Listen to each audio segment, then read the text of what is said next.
What's going on, Fast Turn Radio watchers, listeners, replay catchers, gompers? What's up? Fist bump to everybody that's out there. Thank you guys for being here. Appreciate it. Got a lot of people. We're already over 30 people just to start the show.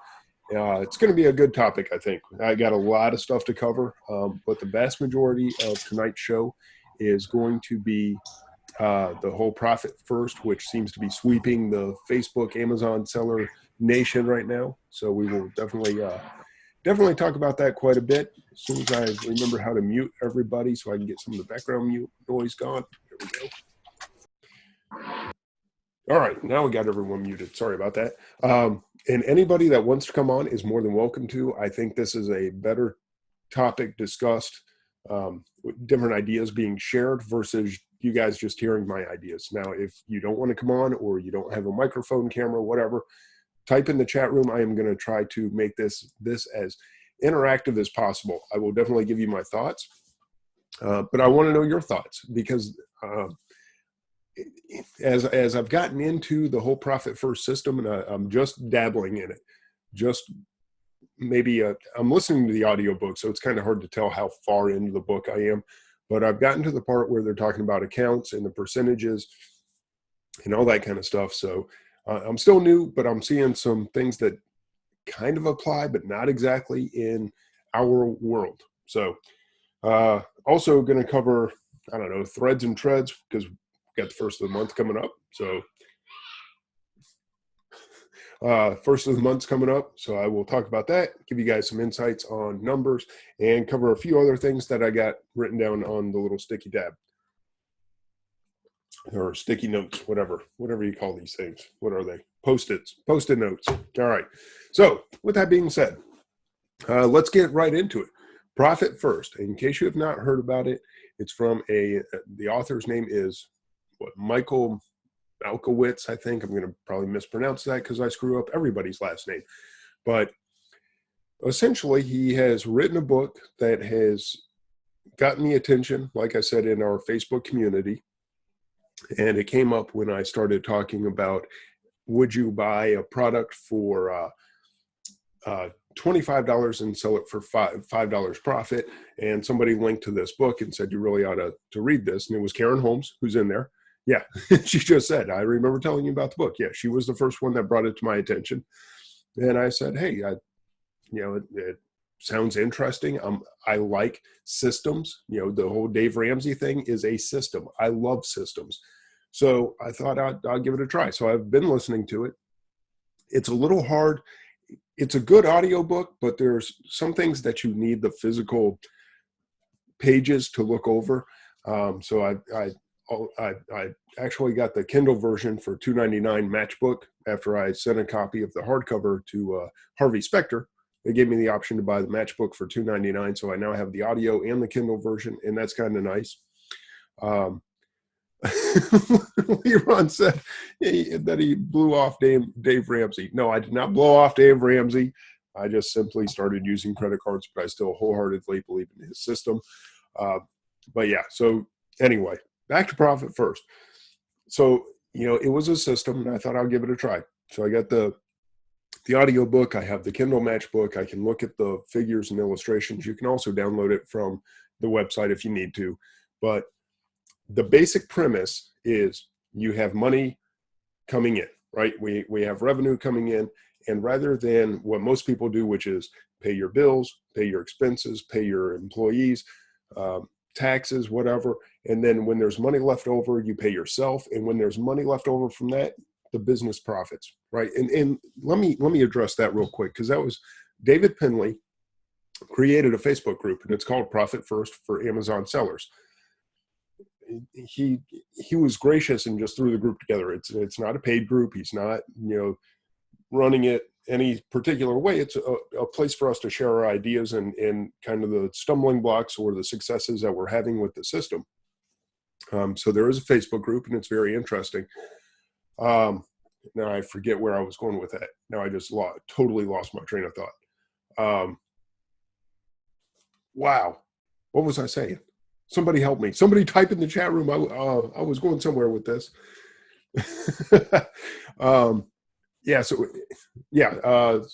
So we got the Profit First Facebook group where you can discuss the ideas, but I actually had a point to my little ramblings. See, this is what happens when you just do a show off the top of your head. Jeez, man. Wow. And now I'm just dying on camera. That's awesome. My face is like turning beet red. Oh, yeah. Setting money aside. Okay. There you go. Thank you. That's what I needed. Somebody actually asked, there are 4 accounts, and one of them is owner's pay and the other one is business profit. Somebody asked, and Craig Burrow said, brain fart, absolutely. Somebody asked, and I don't want to sound stupid, but what's the difference between business profit and owner's pay? And it's not a stupid question. It's actually a very valid question, because we don't often realize that our business makes a profit outside of what we get. If you don't take all the money out, you actually have a profitable business. So the profit is all expenses paid, taxes, salaries, including the owner's pay or the owner's salary. Okay, everything gets dispersed, and then there's money left in the account. That's the actual profit. So, for example, hard fast numbers. Last year, we started the year with about $42,000. That was our operating budget, January 1st. Went through the whole year, made money in several different ways. I paid myself a nice income. We paid all the expenses that we had to pay. And at the end of the year, in that business account was $99,000. Okay. I was happy about that. Missed our goal by a mile. Totally missed our goal. But there was 99,000. Well, if you take 99,000, subtract the 42,000 that started in that account, that's basically $57,000 worth of business profit. Had nothing to do with owner's pay. I'd already taken out my pay. That was what was left over. So that's, and unfortunately, that's how most of us run our businesses. Before, after taxes. No, that was before taxes. So I guess that's not the profit. Good call, David. I'm still working on the taxes with my accountant. That's another thing that I'll discuss in just a minute. So yeah, that would be, I guess, considered gross profit. I do have to pay the taxes out of that. So once the taxes get paid, say I'm estimating they take 25,000. I don't know. It's, again, I'm still fighting with my accountant to get my books together. It's terrible because we're almost into May. But yeah, that's, so if you take the 25,000 out, so instead of 57,000, it's 32,000. Okay. But regardless, I don't want to get too far off track before I lose my train of thought again. That's what profit is. Profit is what is left over in the business after everything is gone or everything's paid for. Owner's pay is totally different. Owner's pay is what I paid myself. That's what I took out of the business as my paychecks. And then of course I have to pay taxes on that as well. And you can get it. It's so much fun. Taxes. I tell you, if everybody had to actually write checks to the IRS instead of having it withheld in their paychecks, this country would go into a revolt in an instant. There would be an uprising like there hadn't been in, I don't know, about 300 years. Because, oh my God, there's nothing worse than working your butt off, doing the best you can to provide for your family and just make a good living. And then the government goes, hey, I'm going to take, 25, 30, 50, 100,000, whatever they feel like taking, because you did so well. You should give us some of that. Yeah. We may almost be at a revolt now. Yeah, the 15.3% self-employment tax. Now, and I will touch on this real quick. I am not an accountant. Let me throw that out there. I am not a tax expert. I am not a financial expert. I'm nothing. I'm just a guy that sells on Amazon and talks on the Zoom. And I have a few people that show up to listen, and thank you everyone that does. I will say this, from what my accountant told me, another reason that you want to maybe pay yourself not everything and instead claim some business profit, if your business is set up properly, you won't pay that 15.3% self-employment tax on business profit. If you take out that business profit as owner's share, then it still is subject to the regular income taxes, but it's not subject to the 15.3 self-employment, which is basically your Social Security and Medicare tax. So, if I pay myself $100,000 straight pay, then I'm going to pay an extra 15.3% on the entire thing. Whereas if I paid myself 50,000 and the business profits 50,000, I save 15% on at least $50,000, which is what, about $7.5 grand. So just not to get too far off track, but there are reasons to structure your business properly. It'll save you a little bit on taxes. Yeah, was it 150 years when we had the revolt? I don't know. Whatever. The 1700s, 1776. So that was what, 250 years ago, right? Allison brought up the fact that closer to 1861, there was no. I'm talking about the Revolutionary War was 1776. That I'm not. I don't know what it. Yeah, I don't know what 1861 was, but that was not the Revolutionary War. Yeah, stop getting me off track, people. Okay, so back to the profit first. So that's to answer the what's profit. So these four buckets, the four buckets, envelopes, whatever you want to call it, this system, and the profit first system says set up 4 different bank accounts. All right. You're going to have your operating expense bank account. You're going to have your tax savings account, your profit savings account, and what's the fourth one I'm forgetting off the top of my head, guys? It's the operating expenses, taxes, profit, and owner's pay. There you go, owner's pay. I was blanking because I don't actually have an account set up for owner's pay. Owner's pay just goes into our joint account. When I pay myself a salary, just goes in. Now, what Profit First says to do is set aside a percentage of, and base this on last year's numbers. Well, as you know, I see in my inventory comes out, John Chartier says inventory. I don't have an inventory bucket. That just comes out of operating expenses for me. That's, to me, that your inventory, that's your operating expenses. I have very little overhead outside of that, but that all stays in what I now use as a business checking account. So one problem that I'm having is they tell you, look at your last 12 months of expenses and figure out based on those percentages how much you need to set aside with different disbursements. And there's a couple ways to do that in this business. Some people are considering revenue to be all their sales, all their income everywhere. I consider my revenue to basically be my payout on my FBA business, right? So Amazon keeps roughly 30% of your sales. So if I sell $100,000, they're going to keep $30,000. My payout is going to be $70,000. I am going to base my disbursements or my putting money in these different accounts based on those disbursements coming into me. If you want to do it on the top line with the overall revenue and just show some of that to Amazon as a business expense, you can do that too. You can set this up. I swear there's got to be 100 different ways, but you get the basic idea.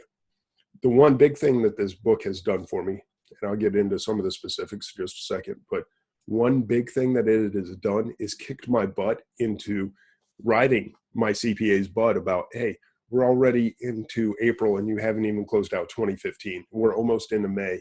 You haven't closed out Q1. I'm getting way behind, and our business, to be honest, is booming right now. We've seen growth in the last couple of weeks that I have never seen us do. And the more growth we have in the some of these things that I've planned throughout the year, as I see them coming together, man, I need somebody on top of this. And by reading this book and realizing, hey, I don't know my numbers well enough to break up these percentages the way that I should, because I handed off my books to an accountant that has just blown it off, sucks. And I need to change that. Get a new CPA. I probably need to. I'm trying to give them one last chance. I called them today. They either will have my stuff done by May 1st or, yeah, I need a new CPA. It's just ridiculous. It should not be to this point. But regardless, these buckets, I decided to go with what was in the book of 15% taxes, because as I ran the numbers, I said, okay, $1 million sales should give payouts of about $700,000. $700,000 would be roughly 500,000 cost of goods would lead to that million in sales. So 700,000 minus the 500,000 that it should be our cost of goods leaves 200,000. I know there's going to be some other operating expenses deducted out of that, but 200,000 at the tax rate of 28% is $56,000. If I take 15% of 700,000, now I'm sorry if this is getting too much into the numbers for you guys, but this is just how I did it. 15% of 700,000. Oh, was that? No, 15.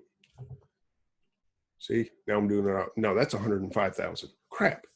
How did I do it? See, again, that's what happens when you try to do stuff off the top of your head. The 15%, man, it should have come out.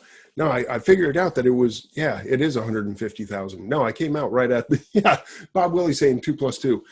Maybe I should have prepared a little better. No, because it came out right at that like 54,000 mark when I broke down the numbers, and I went, okay, that's going to put me where I need to be. Oh, I know what it was. It was the thank you guys for your patience. It was the fact that I took the 700,000 and I said 500,000 is going to be the expenses. So I'm going to have 200,000 left over. If I take 100,000 as profit and pay and the other 100,000 to run the business, that 100,000 at 28%, was that it? 100? Oh, no, I did. Wait a minute. This is what it's going to be. Clear this out. I think I did it on a profit and pay of 150,000.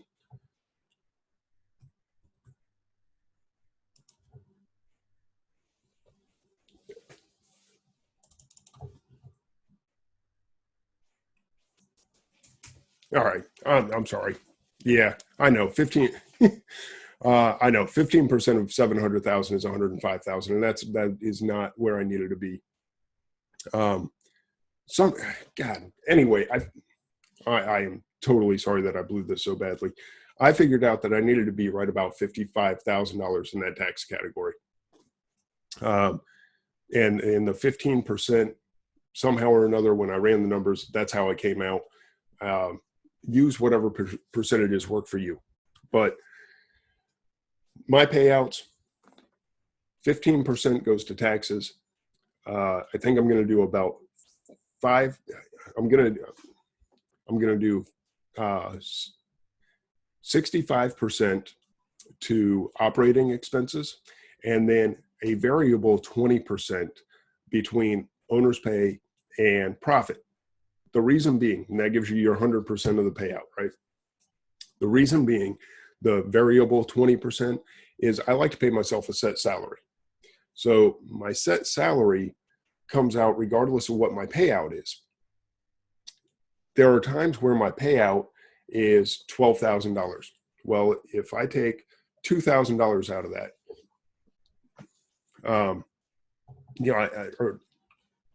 $2,500. I usually pay myself about $2,500. So if it's if it's a payout of $12,000 and I take $2,500, that's very different than if it's a payout of $20,000 and I take $2,500. Right? So that's what I'm saying. I have this set salary that I like to take out each time, and it changes dramatically what the percentage is of the overall payout. So I don't understand how to really make that work exactly. And also, it depends greatly on what kind of margins you're working on, right? So if I do high volume, low margin stuff, I have to have a bigger operating expense budget than I do if I'm doing low margin or high margin, low volume, because the payouts. So I'm trying to work through some of this stuff, and it just doesn't come out the way I want it to. It's just, I don't see this perfect system of using percentages to set it up. What I do see is that it makes you start thinking about this stuff. And I apologize. really should have prepared for this. I didn't realize I was going to get this much into the numbers, but it's just what's coming up off the top of my head. John Chartier sharing his, he says, see, he's got 5 buckets, and he's got 50% inventory, 7.5% tax, 7.5% profit, 12.5% pay, 22.5% operating expenses. I don't understand how you can actually run a business that hard fast on the actual percentages, though, because unless your business has a steady, consistent payout or revenue, I won't say payout, I should be using the word revenue. Unless you have a steady revenue, those percentages are going to vary just vastly. I'll tell you right now, my last payout was $15,000. Two-week payout was right at $15,000. That was a disbursement on Friday. It's now Wednesday, and our next disbursement is at $15,000 already. We should be somewhere between $30,000 and $40,000 on our next disbursement. Now, how in the world can I even come close to using the same percentages on a $15,000 payout as I do a $40,000 payout, knowing that my margins change drastically to increase my sales that much? So the profit first sounds good, but unless you know the exact amount of profit, and so I'm going to have to dump about 80% of that back into operating cost. And Karen, that's a good point. I'm going to get on that. I'm going to have to dump about 80% of that back into my operating expenses. Not 65% is not going to cover it all. I'm going to take way too much profit, way too much payout if I did that. So then Karen brings up, I was confused with what to do with different seasons, and you need more money for Q4. I totally agree. Not to mention I've got, so you are going to have, again, huge numbers coming out in Q4. So it may be a little slack right now in your business, but Q4, you have this huge boost. We are definitely a seasonal business. I don't care if you sell seasonal stuff or not. You are going to sell as much in the last 3 months of the year as you do in the first 9 months. That's at least what I've seen in our business year after year after year. 3 years in a row, we've essentially doubled our money October to December from what we did January to September. Coming into Q4, buying goes way up. Yeah, so you need more capital. Bob Willie, exactly. You are going to need more capital going into Q4. So I don't think profit first fits our model exactly, but I do think that it should get your wheels turning as to what you need to do in your business to get the numbers where you need them to be. Or at least get a hold of the numbers. Like I said, if nothing else, it just kicked my butt and told me I needed to get on my accountant. Michael Flanagan says more money, more sales. Actually, he said more money, more sales. And Matt Kelly says profit first to me means run and gun all year. Think about profit on the 1st of January. See, but that's part of what we that's part of what we do. Hashtag FBA Hall of Fame. Yeah, and I don't necessarily want to do that. I want to have a little better grasp of what's going on. Doesn't the percentage change when you make more from figure 4 on the website? See, and I have not gone through the entire book. I told you guys, I just got into kind of where I'm setting up the accounts. I need to get further into the book. So, but that's why I wanted the discussion. I want people to come on and feel free to tell me what I'm missing, or what it is, how this can apply to our business. And then I got this other thing, which is, okay, so if I start using this profit first on my payouts, and I can start it tomorrow, and I start divvying it out, I've still got this chunk of thousands and thousands of dollars that are in the operating budget already.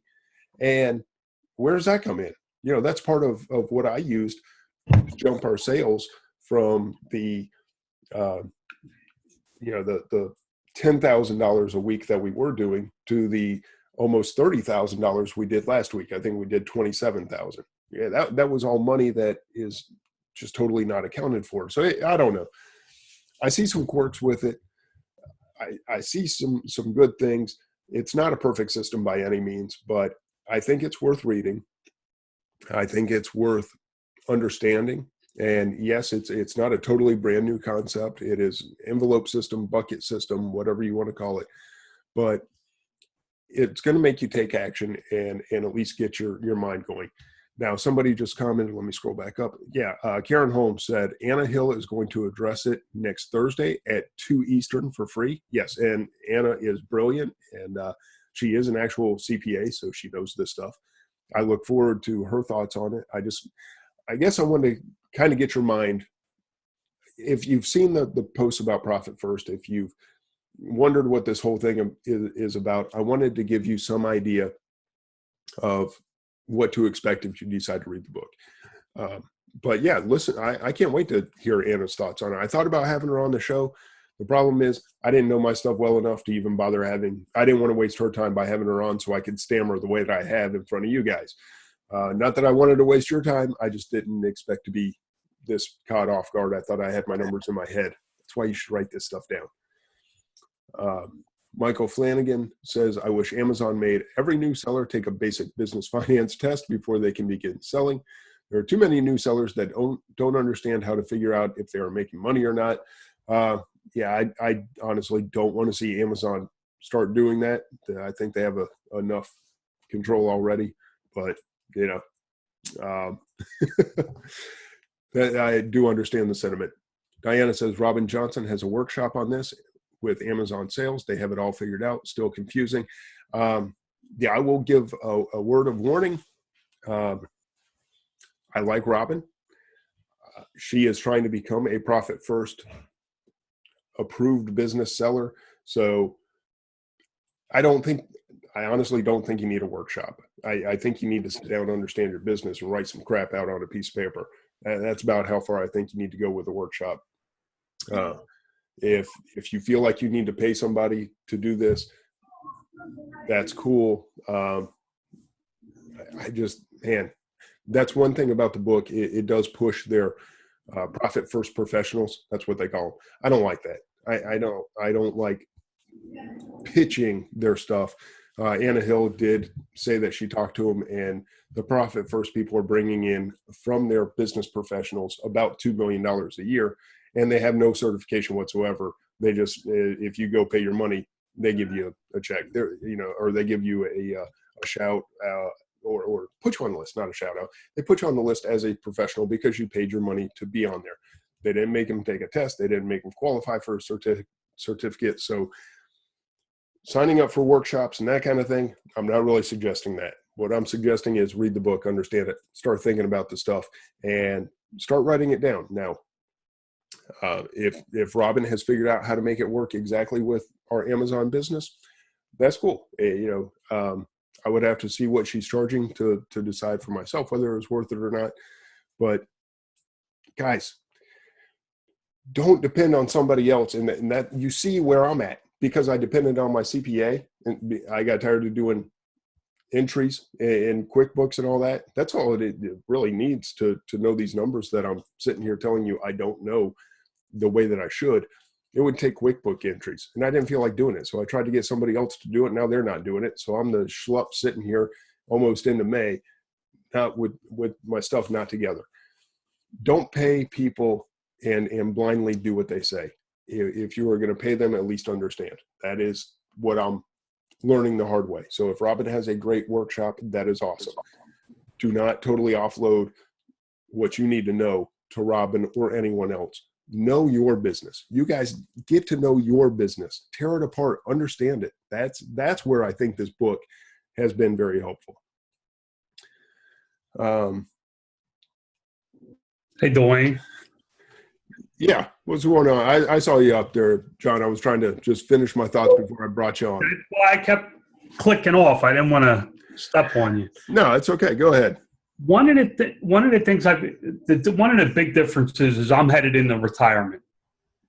So I have steadied my business to a steady income. Mm-hmm. And I only sell replenishable wholesale products at the moment. So I have a pretty steady income month to month. So for me, it was easier to make my numbers hard. One of the things I see that you're doing that I don't think you're picking up on is that you see now that you have to divide your money up. You need to take some out for taxes. I like the idea of now I'm incorporated in my state. I have to pay myself a set amount. I have to draw a paycheck with taxes out and a bunch of laws that I got to deal with. But you're taking out your paycheck when you get paid. You're taking out your money. You are putting in the operation. Now you're going to start taking out for taxes, which you need. You see that now, you're dealing with the accountant. And the profit can be whatever. You can make the profit 1%. So it's at least opens your eyes to say, oh, I need to know my money better. For me, it showed me that I was actually able to take out money. Yeah. Because everybody said, keep building, keep building, keep building. How many times have I asked the question over the last year? How much is enough? Yeah. I haven't had a problem paying myself because I figured out my family likes to eat a long time ago. But there is a problem where some people don't. And even when you're growing, I've just gotten to a point where I am very comfortable with where my sales are and knowing that I can grow without starving. I took a decent amount of pay last year. I'm taking I don't even know how much I've taken this year. I haven't paid attention. I just, when I need money, I go, okay, here's this pot of cash sitting in the business account and I need money for XYZ, and I go transfer some over. Plus I do, my salary, but I take bonuses on top of that essentially as I see fit. And I don't want to keep running my business that way because essentially what would happen is I would start the year like last year, $42,000 was the beginning point, and it dropped down slowly all throughout the year. Money came in, but I grew, right? Inventory's going up, sales are going up, but the actual cash is coming down. And then fourth quarter comes and bam, everything skyrockets, right? All those bad buys become good and those good buys become great. And, you get this big influx of money. Next thing you know, we're at the first of the year. And like I said, we went from 42,000. Now I start the year and there's 99,000. I said, okay, but I see the same trend. We're slowly trickling down. Sales are going up, income's going up, or the revenue's going up, the payouts are going up, everything's going up, except for the cash. The cash is going down. I know what's coming if I keep doing it the same way. Sorry, my niece is printing labels right now, so the laser printer just went off. Give me just a second, because it's just going to be loud. I think she's only got about 8 boxes. See, she's out there working while I'm sitting here doing a show. Okay. So unless I get a handle on this and actually start to pay attention, I'm going to have that same trend. Now, I may anyway, but I want to have a better grasp of what's going on, and I don't want to depend on the money left over to pay the taxes next year or a good Q4 to pay the taxes. I want to start taking that stuff out. I want to start setting money aside ahead of time. That's just kind of where I want to go with things. I'm not to your level of steady income. I'm still growing, but I am in a comfortable situation where there's a lot of capital there to work with. The new seller coming in on this, there's no way I could see this working. Hang on. Excuse me. But as you get further into the book, it'll tell you that it's okay to have the owners pay at 1%. Yeah, but you still got to feed your family. I don't know. Well, understand something. Look at my family. I took my first payout of my company in 9 years this past February. You just lived off your wife's income? My wife has a good salary. We didn't need the income. We've built this business for retirement income. Okay. So we didn't, your family needs the income. Everybody's situation's a little different. Mm-hmm.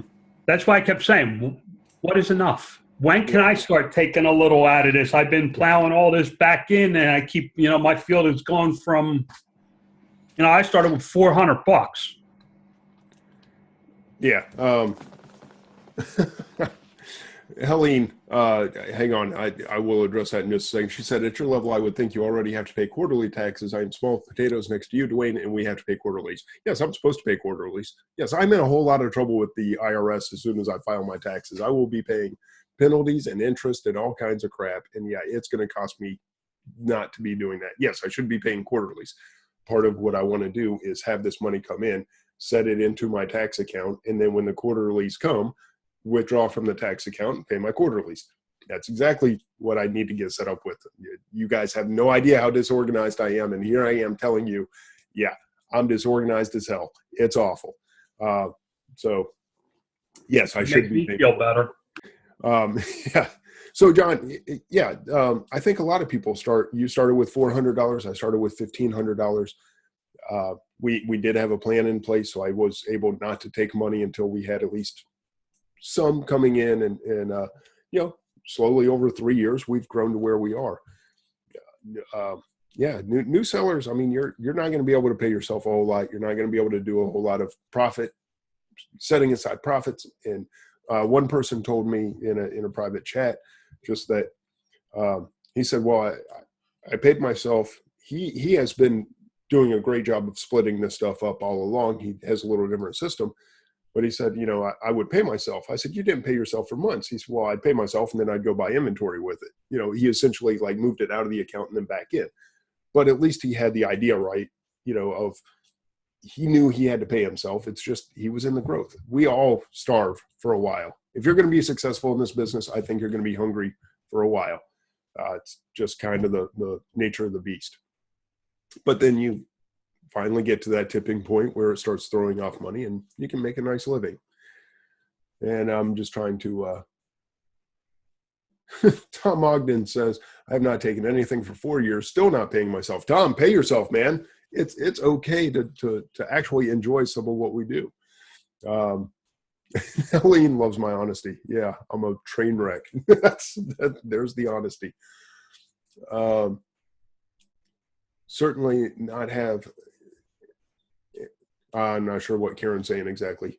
Something about certainly not have 150 to 300 to pay someone to work out your profit each month. Yeah. Yeah, when you get to Matt Kelly's level, you can actually just pay people to do whatever you need because Tom wants to get to Matt Kelly's level before he starts paying himself. You can pay yourself long before that. David Pinley, come on.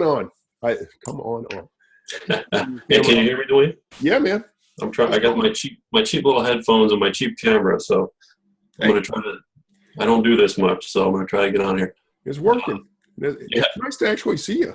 I don't think I've been on one of these yet, but no. Welcome. I had to come on yours because this is a topic that I've been, as you know, I've been kind of dealing with myself. So yeah, my volume right. It's. I think you're right. It's definitely tricky. It's tough to figure this out for this business, and it's going to be tough.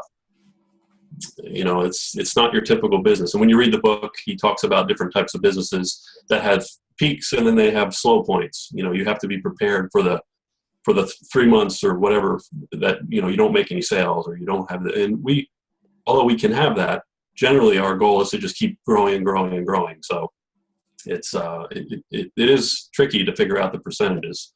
So, I'm still working on mine. I had to move the percentages around a little bit, like I posted in that little group I started. But the main draw for me on this, I'm like you, I've been so unorganized for a long time. And this year was a wake up call for me. I started using QuickBooks with the help of Anna's group. I got set up with that. And I got a good CPA this year. My last one, I had one last year and it just didn't work out. And I started using QuickBooks, and it's changed everything. I mean, it's just I now know my numbers a lot better. Instead of just throwing money here, throwing money there, buying, and then realize, crap, I don't have any money in the bank account yet. What happened to it? I just bought I spent all my money on inventory, and my next payout's another week away. So now I'm starting to have a system where I can set things aside for I always know how much I have, so. I'm not so much worried now about the taxes because I'm going to start putting the money away for that. So it's definitely a big relief to understand your numbers. So it's a big help. Yeah, and that's what I want people to get from this. It's not I want you to go buy somebody's professional help or join a seminar. Actually, just the opposite. I want people to understand their business. I want them to tear apart their business. I want you to have the wake-up call that I had, and apparently you had, David. And I appreciate your honesty on that. That, we get so caught up in just running day to day. I can't tell you what I've done for the last 14 hours, but I know it's all been work related other than the hour that I took to go pick up my kids. It's just been one of those days of phone calls and listings and just stuff. And here we are almost 9 o'clock at night, and I still consider this part of what I do for work. We do that day after day after day. And then at some point you look up and you go, oh crap, it's almost May. And I don't have anything closed out. I don't have Q1 closed out. I don't have 2015 closed out. I kind of know how things ended, but I don't know. And that's ridiculous. And I don't want anyone to run their business like that. And I don't want you guys to think I can just go pay somebody and get the information from them, about my business. Please hear me loud and clear. I screwed up trying to do that when I said, here, CPA, go do my bookkeeping for me so I don't have to mess with it. I should still be double checking that stuff. I should not have waited anywhere near this long to get on his butt about why it's not being done. And part of what Profit First says is, at least what I've kind of gathered from it, and I am not all the way through, but it's to streamline your business, right? Stop paying for stuff just because you can. And he says that in the first chapter, just because, or the second chapter, somewhere in there. Like I said, audiobook, it's a little tough to know exactly where you're at, but he says you don't necessarily need an office. You don't necessarily need the high back chairs and the fancy desk and all that kind of stuff just because you have money coming in. You can still work out of your garage in our case. Just because my sales are booming, does that mean I need to go and buy a warehouse? No, I just have to figure out how to do things differently to address growth and not necessarily spend money just because it's there. And yes, maybe you need $1,000 tape machine. Thank you, Leron. You brought up the $1,000 tape machine that I bought because I wanted it. Okay, I spoiled myself. It's just the way it is. So, but there he goes, throwing me off again. But I want you guys to know, do I have $1,000 to go throw at a tape machine? I felt like I did. I wanted it. I bought it. That's cool. I don't care what you guys spend your money on. Just know what you're spending it on. Don't wake up and go, crap, there's no money in the account. One thing I'm fortunate with is I'm a natural saver. So like I said, while this money does come down slowly throughout the year, I rarely, there was one time last year when I started with 42,000. There was one time, and it was in Q4, that my bank account was less than a couple of $1,000s, and I about freaked. So I was like, man, if I missed anything anywhere and something is out there pending and I don't realize it, that was way too close for me. Usually I have $10,000, $20,000 cushion where it's just there. And that's kind of my crap, life happened in the business world. Retained earnings, what Dave Ramsey calls it. I've at least been able to do that. I was not able to stay on top of my business numbers, though. And that's not a good way to run a business. So guys, if nothing else, get a hold of your business. And if you're running into the problems that David's running into, this book will definitely address those. It addressed my problems because it woke me up. It's a good book to wake you up and shake you a little bit and go, hey, dummy, this is where the holes are. I'm telling you, if nothing else, when you start thinking about this stuff, you're going to see where the holes are in your business. You're going to see what you did right. You're going to see what you did wrong. And we're all going to have different things, but none of us do it all right. None of us do it all wrong.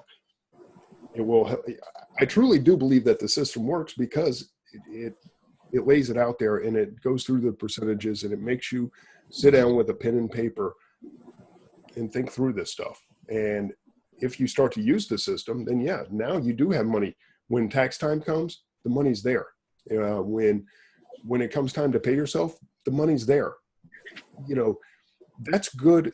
It's a good thing. Nobody wants to put money all into their business, and then when it's time to go buy food for the kids, go slap it on a credit card, I'll pay it later because there's no money actually left in the account. I just went and bought a bunch of XYZ at Walmart, and I don't have any cash. But hey, in 2 weeks I'll get the cash out. Definitely don't want to start running that kind of business. I don't think most of us do, but there may be some, and that's not a good way to live either.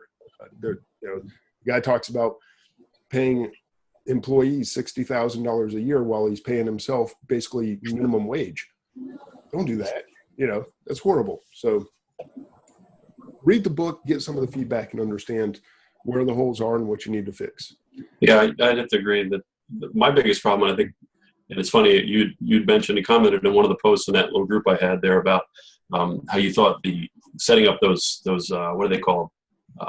No temptation tax or no temptation bank accounts. That it does seem kind of silly to put things way away where you don't even monitor them.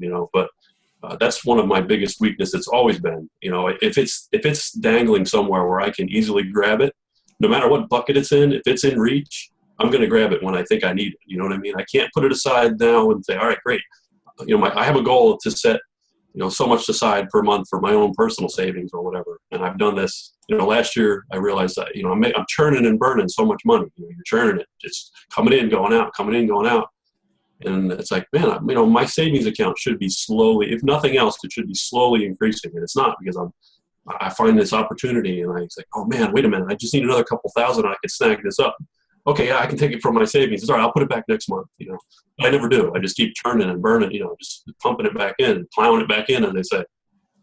So, that resonated with me. I said, you know what, that's a great idea. If I can make a couple of these accounts and just once or twice a month, just easily put money in, it has to be easily to put in, but hard to take out. And I've been trying to set that up, and I've been having trouble already. I can't find a real easy way to do that because I've made a couple of separate accounts at different banks, and now I'm having trouble transferring it, but just because of the fees and all that. But I'm trying to work that out.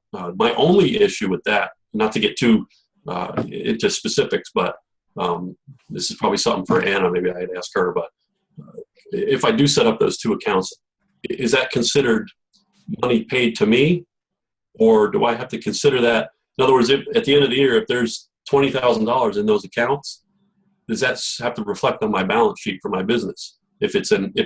One's a tax account, I think, if I remember. One of those, I'm trying to remember what the accounts are now. Profit account, and I think the other one's a tax account. Obviously, the tax account I would say would have to be on my balance sheet, but the profit account, is that mine? Is that part of the business? And because I'm using QuickBooks, everything is in there. And if I attach it to that, then it's no longer out of sight, out of mind. It's still there. Every time I log in, it's going to be right there. So I'm struggling with that myself. We'll see how I can work that out. Yeah, I thought about that because I used Ally just in case I will endorse Ally to this point. They have been awesome. But I set it up as a personal account. I didn't even think about it. Instead of using my EIN for the business, I set it up under my social security number, put my wife on it. So we now have these joint savings accounts, which are the money is easy and free up to 6 transfers a month. So it's easy to transfer money in there. It's easy to take it back out. It's online. So see, I need to see it online. That's one thing. I don't mind not touching it, but my God, if I put $1,000 somewhere, I better see $1,000 over there. It would freak me out to just go, yeah, I sent that. It should be there. That's a me thing. I at least won't pull it back out once I put it there. Like we have a savings account right now. When I pay myself, I take 20% out of whatever I pay myself and I put it in a savings account. Now, I have never taken money out of that savings account to source with. And I mean, that's with the same bank. It's easy to transfer all day long. But Ally was very convenient to set up. But I had the same question. If I take it out of the business account and when I put it in this personal account, is it going to be personal money? From my wonderful CPA, I don't think it is, because I was able to show, last year when I filed for 2014, we showed, even though I just took all the money out and put it in our personal checking account, transferred, he showed, I don't remember the numbers, but he showed a certain percentage. I think it was like $20,000. He showed as business profit, so it did not get taxed. And the other got taxed, but the Social Security and all that. So I don't think so, but yes, definitely ask Anna. She's the one. I had that same hesitation when I realized, oh crud, I'm putting these in a business account or in the personal accounts, not business accounts. Am I going to get nailed? I don't think so, because we pay taxes out of our personal account too. When I write checks to the IRS, it comes out of, I don't write it out of the business account directly. I write it out of the personal. So I don't know. Maybe I'm doing it wrong. Definitely a good question for Anna, but I think I'm going to keep this set up the way that I have it with the 2 Ally personal accounts and use those as my buckets. And it's important just to figure out what works for you. Obviously, what works for you isn't going to work for me, and vice versa. So, but yeah, it's just the book definitely helps you. Just it opens your eyes and it just gets you thinking. It makes you, as long as you're doing this, as long as you're coming up with a plan, at least you have a plan, not just chaos like I know I've been doing. And that's why I don't want people running off. And it's not, again, nothing against Robin. She's brilliant and she has great systems and she may have a great seminar. I don't want people running off to go pay somebody to do this. I want you understand it, you get it. There is something about tackling your own business that is very important in this whole lesson. And it's not, oh, where do I put my buckets at and all that? No. The real thing to be learned is where you're screwing up your business. And you can't pay somebody to tell you where you're screwing up. You got to just dig into it yourself and man, become intimate with yourself and realize where your weaknesses are. That is the big lesson. Wow, I can't believe we're already at an hour and there's so much going on in the chat room. Somebody said Capital One 360 lets you do business accounts. That is true. They will. I started to do that and then I just realized I'm going to keep it with my personal accounts. I think and again, that's just what I'm doing. I'm not advising anyone to do that. Just kind of letting you know what's going on with me. There's just way too much to go back and read. Capital One, Wells Fargo. Yeah, there's guys. Just talk to your banks. Helene, I am set up as an LLC with an S corp designation, so I file as an S corp, but I am technically an LLC. One thing about moving money into my personal account that is an issue. If somebody sues me and that money's in my personal account, it is subject to that lawsuit. Conversely, if somebody sues my company and that money's in my personal account, I would say it should be protected. Whether it would be, that's up to a judge.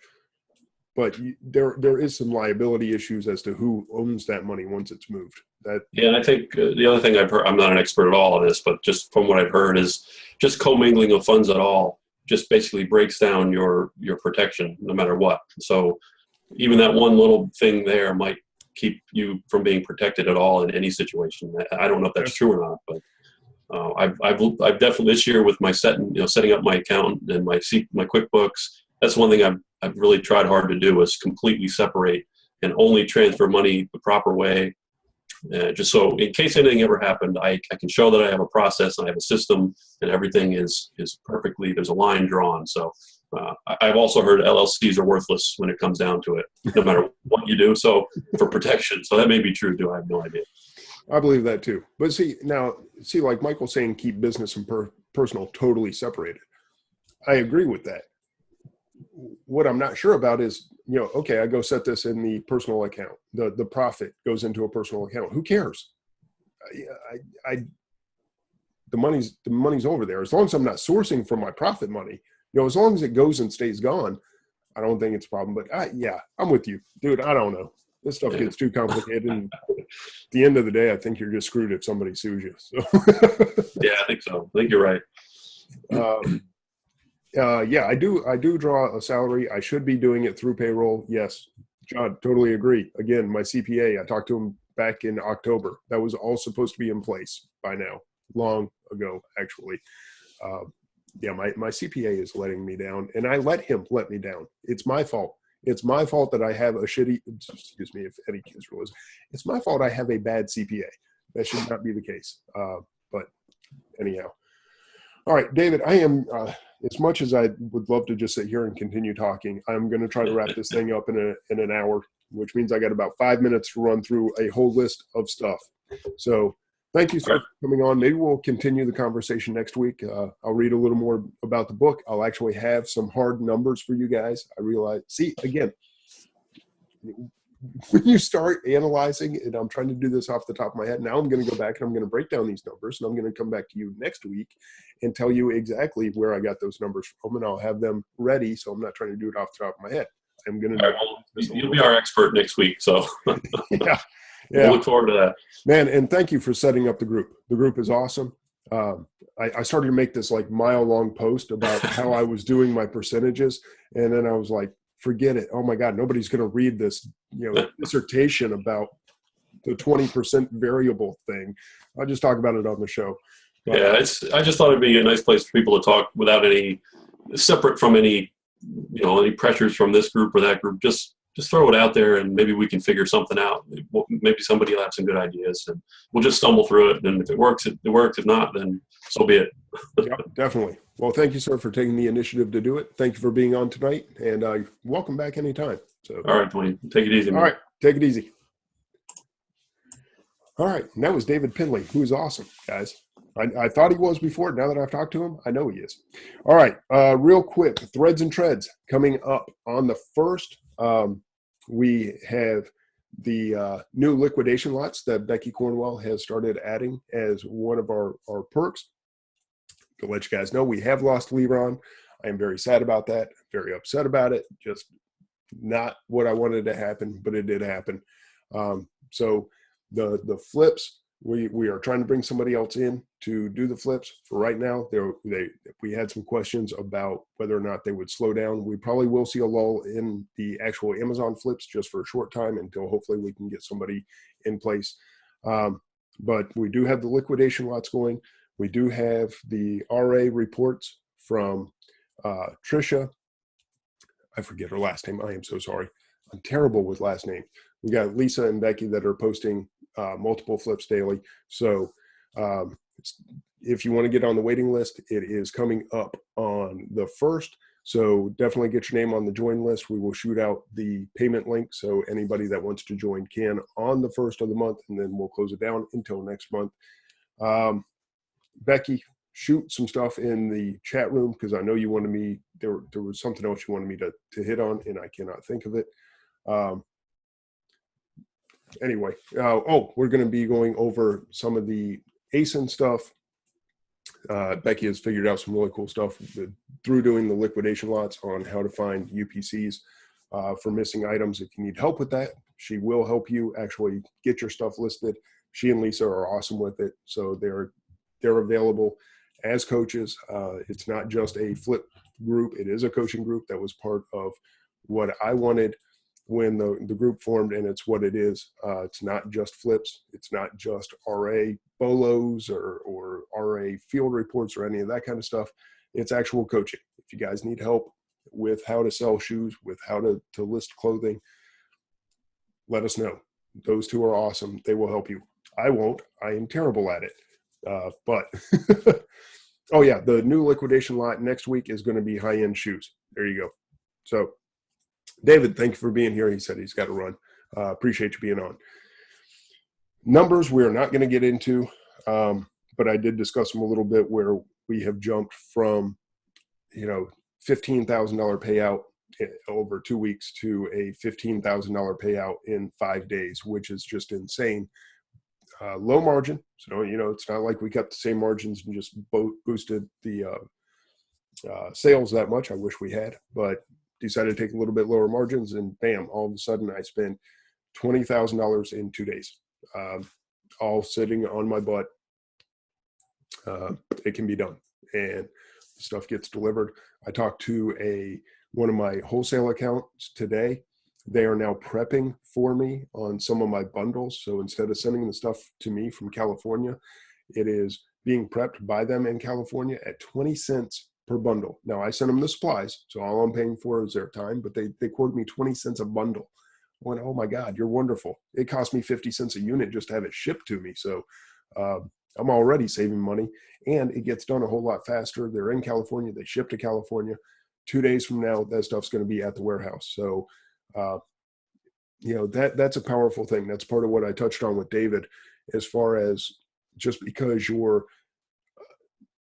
or maybe it was John, either way, just because your business, David, just because your business grows does not mean you have to suddenly spend a bunch of money on other stuff. You can grow your business and stay exactly how it is. You just have to change how you work in your business. So I'll try to touch on that a little more next week. We'll get your multiples out. We are coming up on the 30th, which is going to be multiples day, right? Everything that's chocolate and melty, get it out of the warehouse by May 1st. So you have until the 30th. Right now, all returns are free. So it's a good time to just go ahead and put in for your multiple returns. Got Mother's Day coming up. Just want to let you guys know graduation's coming up, and those items that I have in stock are already starting to fly. So if you are not seeing sales on graduation items and Mother's Day items and summer, as far as that goes, you should be. I'm just telling you that it's all it's all there. Sales are skyrocketing. That's part of why our sales are up, is just because of the Mother's Day and graduation and summer stuff that we already had, but we've also just been blasting a lot more money into the business, and it's worked out very well. I told you guys months ago I was setting up for these seasons ahead of time, and it's starting to pay off. And now I've found those interim super fast turns that I love, and just buying hundreds and hundreds of units, and it's been awesome. The couple of software things that I told you I noticed, if you haven't seen, Seller Central now shows the daily sales, right? So where you used to click on it and it just showed the 7-day, now Seller Central actually has today's sales, which are nice. I like that little feature. And our sales for today are a little over $3,000. I'm loving the $3,000 days. This is awesome. Man, so excited about what the next few months are going to hold. So the other one is Scan Power List. Now lets you designate from the list. Lets you designate right there where you want to ship from and who you want to label, which is huge, because when you're doing direct to Amazon shipping, which is a lot of what I've been doing, one of the things I have to go back and look at, I think I was paying double for labeling. I won't get into all of it, but now just trust me. Scan Power List now lets you pick seller label or Amazon label, and I love that. That way, I can just choose as I'm putting in products where I want to ship from and who I want to do the labeling. And it is awesome because I have a whole list of different addresses that I ship from, and I have different ways that I need to label it. So kudos to the group at Scan Power, the programmers that put that together. It was a brilliant idea and executed very well. I did it tonight where I was shipping. My niece was shipping some stuff from here. I jumped on real quick, same account, showed that I was shipping it from California, built the shipments, put it right back to here where she could put more stuff in, and it was just super easy. So anyway, well done, guys. If you're a list user, I think you're going to really like that feature. I know I did. And that's it. Oh yeah, Scan Power Mobile. Thank you, Leron. Awesome. Scan Power Mobile is now free because the way Scan Power is charging is by how many SKUs you list. So if you're not using Scan Power List, you can still use their mobile app for free on one device and have unlimited scans. That is huge if you're doing clothing and shoes. Scan Power will show you stuff that the other apps do not. They will show you one of the big ones when I was scanning golf shoes the other day, and the size 11.5 in this particular shoe was out of stock. Most apps will tell you no, UPC not found, right? Because there's no listing. It'll just say I didn't have anything. Scan Power will come back, show you the listing, but say out of stock. That's the shoe you want. Okay, so if you scan this thing and the app came back and said, couldn't find it, that stings, right? You go, oh, okay, that shoe apparently is not listed on Amazon. Now, you scan it with Scan Power, it comes back and says out of stock. So it shows the shoe, shows 0 sellers. That's the shoe you want because nobody can keep it in stock. And yeah, it's powerful stuff. So there's no reason not to get the Scan Power app. Can we get it if we don't have Scan Power monthly? See, if you sign up for a Scan Power account, it's free. Scan Power accounts are free up to, I think it's 50 SKUs that you list. But if you don't ever list any SKUs, it's going to be free. So yeah, you can get it for free. Just don't, if you're using Inventory Lab to list, you're never going to use Scan Power to list, then yeah, it's going to be free because you're never going to go above the 50 SKUs that they give you. And you also get Web Scout, limited number of Web Scout tracking, and all their services are now free up to 50 SKUs that you list. So yeah, please go try it, use it. There's no reason not to. It doesn't cost you anything. So go sign up. And that is it, guys. I probably could have done 10 minutes on each one of these subjects, and I'm not going to. I'm going to cut it off there. But thank you, everybody, for showing up. I am going to come back next week. Next Wednesday. I'll definitely be here. Okay.